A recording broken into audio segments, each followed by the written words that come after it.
আমাদের শেষ চিঠির সকল গল্প শোনার জন্য আমাদের চ্যানেলটি সাবস্ক্রাইব করুন। পাশে থাকা বেল আইকনের অল ঘন্টিটা বাজিয়ে দিন।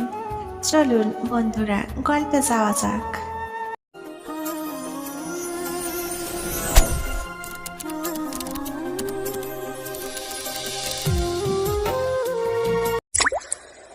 সবাই বলে স্কুল লাইফটা নাকি বেস্ট।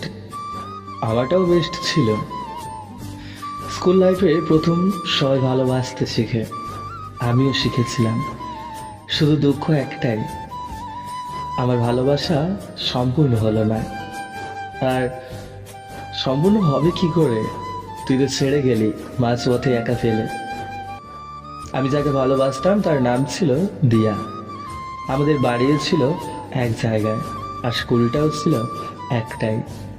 কিন্তু প্রথমে ছোট ছিলাম, তার জন্য হয়তো ভালোবাসাটা কি তা বুঝতাম না। কিন্তু আমরা ভালো বন্ধু ছিলাম। তারপর যখন একটু বুঝতে শিখলাম, তখন বুঝলাম দিয়াকে আমি ভালোবেসে ফেলেছি। আর ভালোবাসা না হয়ে কোনো উপায়ও ছিল না, কারণ সব কিছু একসাথে হতো। আমাদের সব দিন দেখাও হতো, তাই নিজের অজান্তেই ভালোবেসে ফেলেছিলাম। ওর ব্যাপার তা তখন বুঝতে পারিনি ও আমাকে ভালোবাসতো কিনা, কিন্তু আমার মনে হতো সেও আমার কাছ থেকে কিছু চাইতো। কিন্তু আমিও বলতে ভয় পেতাম, যদি বন্ধুত্বটা নষ্ট হয়ে যায়। দেখতে দেখতে আমরা ক্লাস 9-এ উঠলাম। আমার বন্ধুরাও হালকা হালকা বুঝতে পারতো যে আমি ওকে লাইক করি, কিন্তু বলতে পারছি না। তাই একদিন আমার আর দিয়ার বন্ধুরা মিলে প্ল্যান করে যে আমার দুজনকে একসাথে মেলাবে তারা। সেটা আবার আমার দুজনকে না জানিয়ে। অন্যদিন টিফিনের সময় সবাই ক্লাস থেকে বের হয়, কিন্তু সেদিন কেউ বেরোয়নি। তারপর সবাই আমাকে চারপাশ থেকে ঘিরে নিয়ে বলে, আমরা জানি তোরা দুজন দুজনকে ভালোবাসিস, কিন্তু তোরা বলতে লজ্জা পাস। তাই এখন তোরা একে অপরকে আই লাভ ইউ বল, না হলে আমরা এখন ছাড়বো না। তখন কি বলবো ভেবে উঠতে পারিনি। আর ওরও আমার মতোই অবস্থা। এদিকে বুঝতে পারলাম না বললে ওরা ছাড়বে না, তাই বলেই ফেললাম। সেও বলল দিয়াও আমাকে ভালোবাসতো, কিন্তু এইভাবে বলতে হবে বলে আশা করেনি। যাই হোক, তারপর তারা আমাকে আর রিয়াকে এক ঘরে দরজা বন্ধ করে সবাই বেরিয়ে গেল। তখন কি কথা বলবো বুঝে উঠতে পারিনি, তাই দিয়া বলল, তুই কি আমাকে ভালোবাসিস নাকি এদের কথা শুনে বললি? না, আমার তোকে আগে থেকেই ভালো লাগতো। তাহলে আগে তুই বলিসনি কেন? ভেবেছিলাম বললে যদি বন্ধুত্বটা নষ্ট হয়ে যায়। আর তুই? আমিও তোকে পছন্দ করতাম, আর তোকে তা বোঝাতেও চেয়েছিলাম, কিন্তু তুই বুঝতেই পারিসনি। তারপর সবাই দরজা খুলে চলে এলো। হারামিগুলো সবাই লুকিয়ে লুকিয়ে শুনছিল আমরা কি গল্প করছি। এসে বলে, ভালোবাসা হয়ে থাকলে একবার নিজের জায়গায় গিয়ে বস, সবাই ক্লাস হবে এখন। ক্লাস ছুটির সময় আমরা একসাথে বেরোলাম, আর কথা হলো বিকালে মাঠে দেখা হবে। তখন আমাদের কাছে ফোন ছিল না, আর ফোনের প্রয়োজনও হতো না, কারণ সবসময় ওকে দেখতে পেতাম। টিউশন, স্কুল, মাঠে ভালো চলছিল আমাদের ভালোবাসা। এভাবেই আমরা মাধ্যমিক দিলাম একসাথে।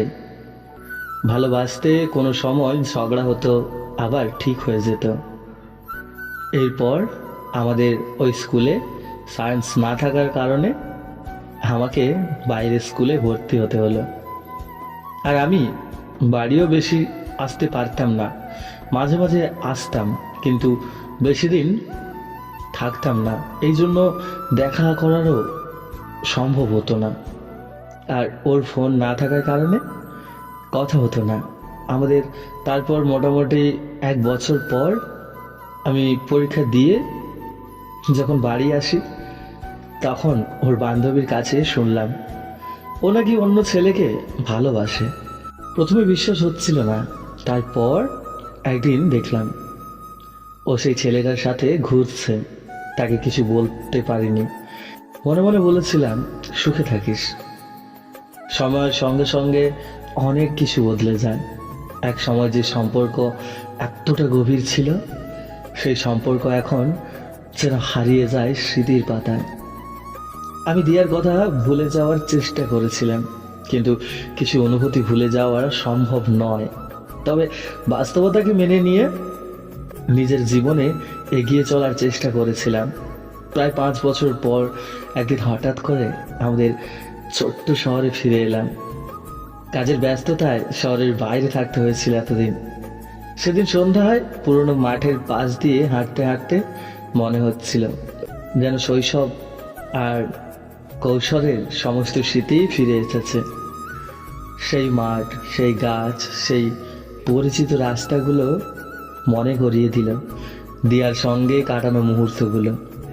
হঠাৎ দেখলাম কেউ একজন মাঠের পাশে দাঁড়িয়ে আছে। মেয়েটি আমাকে দেখা মাত্রই পিছনে ফিরে যেতে চাইল, কিন্তু আমি তাকে চিনতে ভুল করিনি। ও ছিল দিয়া। আমি চুপ করে দাঁড়িয়েছিলাম, কি বলবো ভেবে পাচ্ছিলাম না। দিয়া এগিয়ে এসে বলল, কেমন আছিস? আমি অবাক হয়ে জিজ্ঞেস করলাম, তুই এখানে?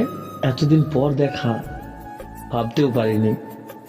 দিয়া হেসে বলল, শহর ছেড়ে তোকে চলে যেতে হয়েছিল, তোর খবরও পেলাম না। জানিস মাঝে কতবার তোকে মনে পড়েছে। আমি একটু থেমে বললাম, তুই তো তখন অন্য কারোর সঙ্গে সুখে তো ছিলি, তাই না? দিয়ার হাসি বিলীন হয়ে গেল। সে নিচের দিকে তাকিয়ে বলল, না রে, যাকে ভালোবাসার চেষ্টা করেছিলাম সে আমাকে সত্যিকারের ভালোবাসতে পারেনি। একটা সময় বুঝতে পেরেছিলাম ভালোবাসা তো জোর করে হয় না। আর তোকে তো আর কখনোই পাইনি। তার কথা শুনে আমার ভেতরের যেন পুরনো ক্ষতগুলো আবার জেগে উঠল। কিছু সময় নীরব থেকে বললাম, কেন? তুই তো আমার জীবনের সব কিছু ছিলি, কিন্তু তুই নিজেই দূরে চলে গেলি। তখন তো কিছু বলিসও নি।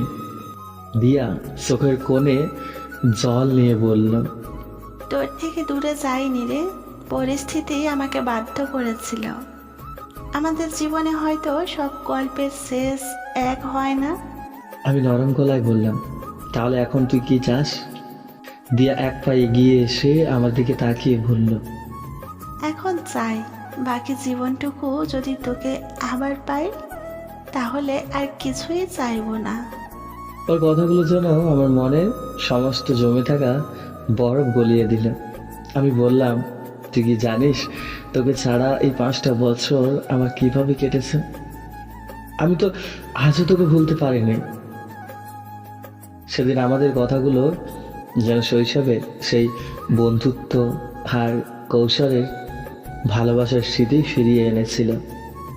আমরা দুজনেই বুঝলাম অনেক দেরি হয়ে গেলেও আমাদের ভালোবাসা এখনো জীবন্ত।